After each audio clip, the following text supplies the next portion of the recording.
again, Olivia. It's been a bit of a long week. Would you, Oh yeah, no problem. I'll go get the others. Awesome, thank you. You're a doll. No, Cotton, for the last time, I am a hunter. An ace hunter. Ladies, gentlemen, and monsters of all ages, the game may be called Monster Hunter, but no one at any point has directly confirmed that that refers to the player character specifically. So what if we are not the ones who are hunting the monsters, but merely the one who watches the monsters be hunted? Not long after the initial release of Monster Hunter Wilds, I did some tests and some hunts with the support hunters to work out a few different things. First, are the support hunters strong enough to kill a monster with no offensive help from the player, and how we could really maximize them to do so.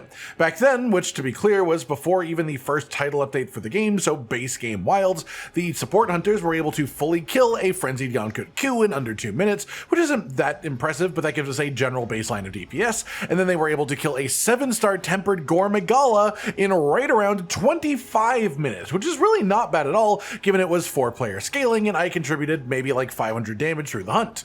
That said, today we're going to redo these tests with two main reasons in mind. First, support hunters were supposedly buffed quite a meaty amount in the patch that came with Title Update 3. They were given specific AI adjustments for fighting Omega as well, but they have also just seen some updates across the months and months since the original test that we did. But also, now with support hunters being a bit more desirable due to the Omega fight, I just want to test them against Omega, even if only the non-savage version, and I want to give you some recommendations on which of the support hunters to actually choose and use in different situations, because last time this was more just me checking out a fringe mechanic of the game, and today that mechanic is more relevant than it ever has been before. So I'm going to treat it slightly more seriously, but that doesn't mean that we aren't going to have some fun.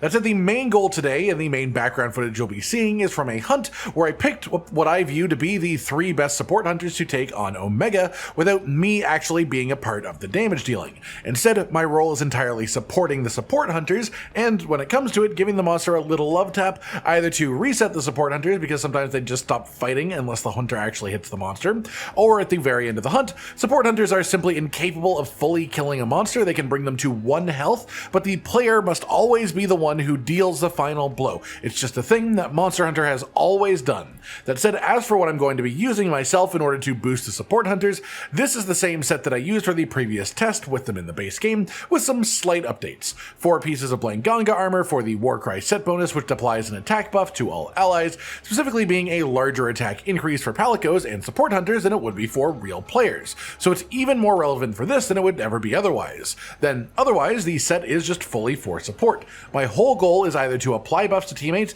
or to heal them constantly. So the important skills here are full wide range to spread the healing and the actual buffs around, Mushroomancer to give us more options for how to apply these buffs to begin with, free meal, and speed eating to let us reapply the buffs consistently and quickly, and everything else on this is just sort of a bonus that I don't really care that much about. So our main goal is just to be applying all the buffs we can and use all the consumables for buffs as well, and it's important to mention that back when I did the initial test for this, there was a bug that made Warcry as a set bonus not stack with Demon Powder, so they were cancelling each other out a little bit, but now both of these can apply simultaneously, which in itself is a bit of an upgrade as well. Aside from that, we are using Hunting Horn as our main weapon to keep some choice buffs applied, and otherwise mostly just applying buffs through consumables. But Title Update 3 has added one more potential component to this playstyle too, which is the new Omega Insect Glaive. With this weapon, when you use Rising Spiral Slash, you give yourself and all nearby allies a 15% affinity buff for 45 seconds. So if I run this Insect Glaive in my secondary weapon slot, then I can swap over to it whenever there's a larger moment of safety, extract 3 buffs from the monster, which will do a small amount of damage, but I'm using a rank 1 Kinsect, so the literal minimal amount of damage it could be doing, and then I can do Rising Spiral Slash away from the monster so I don't hit it with the attack, but apply the affinity buff to my allies. As well, with this strategy, I will replace the old function of using a greatsword to just kick monsters to reset the support hunter AI and to check when the health is low, and will instead just throw the Kinsect in for a bite to do the same thing. Moving on then, let's talk about which support hunters are the best. I've run a whole bunch of different configurations of them to try and work this out. If we are talking about general hunting, not specifically Omega, but just monsters in general, you definitely want to bring Olivia. She is high damage, she is also a bonk weapon, which means potential for stuns, potential for offsets as well, which is quite useful. I would also recommend bringing Mina Duna, the sword and shield hunter. She is sort of a secondary option for damage dealing. She does a very good job. She also has some blocking ability, of course, but the main thing that she does is just focus on damage. Then for your third support hunter, when you're just fighting regular monsters, I recommend Kai. Kai is a new support hunter added in this title update. He is a hunting horn wielding support. He runs around with the Congalala horn, which applies affinity and attack increases in the little bubbles he makes, and occasionally he will heal with the Melody of Life as well. So he does a great job of keeping the other support hunters alive, keeping you alive, and importantly he buffs the player's damage output too, which is a really big deal if you actually plan to be attacking things. But I don't plan on attacking things myself in this specific setup, and because I'm also planning to be fighting Omega specifically, I'm going to be replacing Kai with Alessa. Alessa is a lance user. She's a fantastic tank. Her AI has been specifically adjusted for the Omega fight to make her very good at getting enmity and then standing still in a reasonable location once she has it. It is just a very good combo for Omega specifically. That said, that's our loadout, that's our strat, those are our support hunters, so let's break down how it all actually went and progressed when we walked up to Omega Planetes. First zone, super quick actually. Frequent applications of buffs to the allies made it go by in just under 2 minutes, which seems extremely fast to me, and it's just surprisingly solid results here for the very start.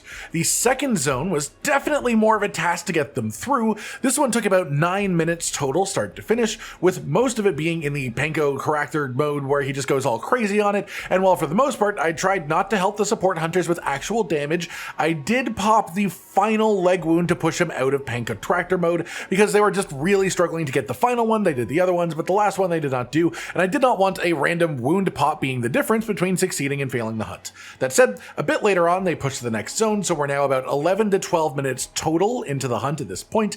I am restocking on supplies between every zone just to make that clear because I want to be able to apply all of the buffs as much as I can, but this was the first stage that I was actually concerned about now, because this third zone is sort of a DPS check. A few minutes later, we have him entering his Delta sequence, which is the big thing that is of concern here, and he spawns an Ursula clone, and to put it simply, if the clone dies, then we're in pretty good shape. If the clone doesn't die, then it's a problem. Except realistically, because of the specific scenario I'm doing right now, we could only have one actual counting cart from this, because support hunters don't properly count as carts, even if they do sort of die, so technically it's not game over even if they do fail to kill the Ursula, but they didn't. They succeeded. They did kill the Ursula within the timer, which did surprise me. A few rounds of might pills and general buffing, and they got through this Ursula extremely quickly. A few more minutes of beating down in the zone then, and Omega was ready to move down to his final stage. At this point, there was around 15 minutes or so left in the hunt, so it took 20 minutes to get to the final zone, and this is where things get crazy as far as just trying to find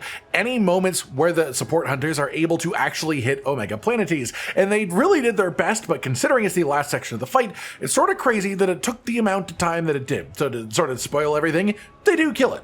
After a couple of minutes, Omega goes skull, which is a great sign to see, but then it took another like 10 whole minutes of beating on him. I even carded near the end, so I went back to restocking my consumables and such when that happened, but you can see at this point in time it is dwindling down. We are running out of time. I'm getting concerned, but we get back in there, a couple more minutes of fighting, and monster dead to a Kinsect boop to the face. Simple as that. No problem, right? So 32 minutes to get through the entire monster of regular Omega Planetes. This isn't even Savage Omega Planetes, but that is still pretty impressive because Omega has an insanely high health pool from what we know. On 4 players, I've heard people say it's somewhere around like 130 to 140,000, and it's only a 35-minute quest timer. And that means, logically, if they can do that to Omega, that means aside from Savage Omega, who obviously has more health in the same timer, they should be able to beat pretty much any monster in the game within a normal 50-minute quest timer, right? So that, of course, is the next step to check on, going after one of the other hardest hunts currently in the game,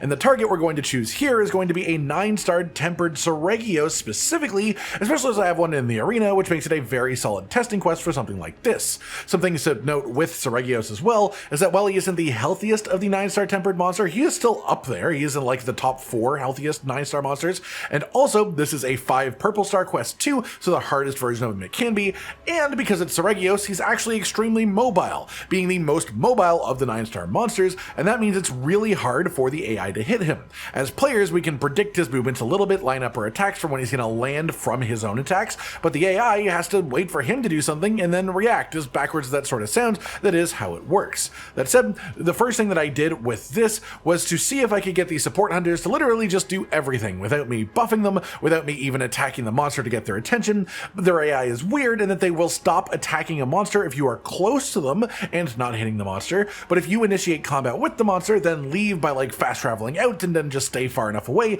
they should keep attacking. So I wanted to see if I did that in the right situation, if they would just essentially kill a monster eventually through raw time passing. But after trying this on and off for a while, I just could not get it consistent. They would always stop attacking eventually, and I couldn't get them to start attacking again without dropping all the way back into the zone and attacking the monster again, so I gave up on the true AFK support hunter carry dream. I just don't think that's possible.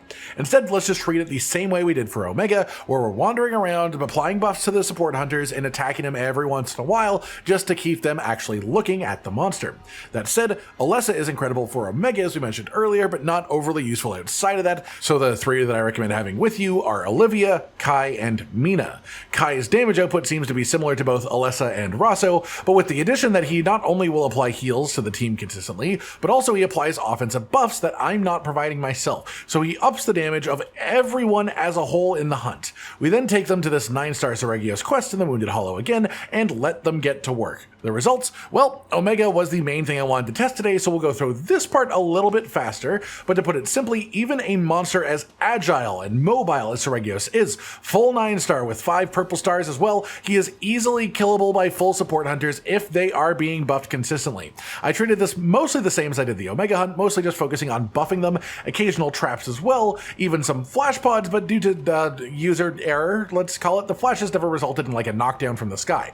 That said, this one was very stop and go, by which I mean they were long periods of time in this where the support hunters just could not apply any real damage to the monster because Seregios moves too fast and they could not keep up with him. But whenever there was like a knockdown, or if he became exhausted and started wandering around on the ground level, they just absolutely shredded his health. And this is best shown by the fact that he only went skull around 24 minutes into the hunt, but he died just after 27 minutes. This means somewhere around 20 to 25% of the monster's health was chunked down in the final 3 minutes of the entire hunt. And that is sort of crazy, but also makes sense when you watch them actually fight. When he's zooming around the arena, they're just really confused, they're just really struggling, but when he's on the ground, they are applying tons of damage. For as direct a comparison as possible, when I did the same test in the base game with 7-star tempered gore magala, it was just under 25 minutes for them to put him to 1 health, and then I got the final hit for the kill. So they've been buffed enough that it only takes 2 minutes longer to kill a 9-star tempered monster, but not only a 9-star tempered monster, but specifically Seregios,